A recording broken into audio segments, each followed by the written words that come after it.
ایک خاص نماز اور اس کی دعا جس کو نماز استخارہ کہتے ہیں اور دعائے استخارہ کہتے ہیں، یہ بھی بڑی اہم نماز ہے اور اس سے آدمی کے بڑے بڑے پیچیدہ مسائل حل ہوتے ہیں۔ بعض مرتبہ آدمی کسی اہم کام کے کرنے نہ کرنے کے بارے میں متردد ہوتا ہے اور یہ فیصلہ کرنا مشکل ہوتا ہے کہ اس کو کروں یا نہ کروں، کیا کروں کیا نہ کروں، دونوں پہلو ہی اس کو بعض دفعہ اہم معلوم ہوتے ہیں، تو وہ اس بات میں متفکر ہوتا ہے، پریشان ہوتا ہے کہ آیا یہ کام میں کروں یا نہ کروں، کسی ایک جانب اس کا رجحان نہیں ہوتا، تردد ہی تردد رہتا ہے۔ تو ایسی صورت میں ہمیں ایک نماز حضور صلی اللہ علیہ وسلم نے بتائی ہے اور سکھائی ہے کہ اس کے پڑھنے سے تردد ختم ہو جاتا ہے اور اس میں جو دین اور دنیا کے اعتبار سے جو پہلو خیر کا ہوتا ہے، نفع کا ہوتا ہے، فائدے کا ہوتا ہے، بندے کا اس کی طرف رجحان ہو جاتا ہے۔ اندازہ کرو کتنی بڑی مشکل کا یہ کتنا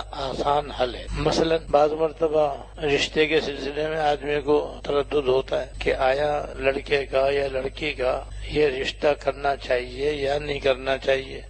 اکثر ماں باپ کو اس میں تردد ہو جاتا ہے۔ یہ دو رشتے سامنے ہوتے ہیں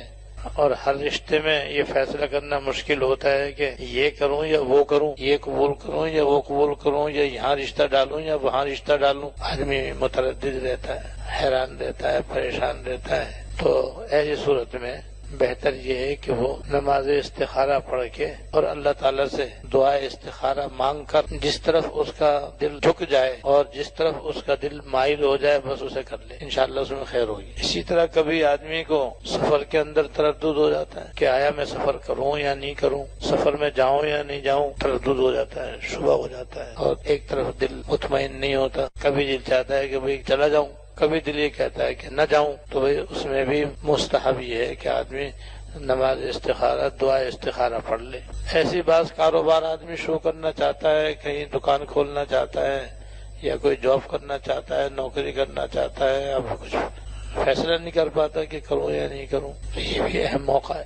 تو ایسے موقع پر نماز استخارہ سے مدد لینی چاہیے اور نماز استخارہ دعا استخارہ کر کے جس طرف دل جھک جائے اور جس طرف دل مطمئن ہو جائے بس اس کو کر لیں، انشاءاللہ اس میں خیر۔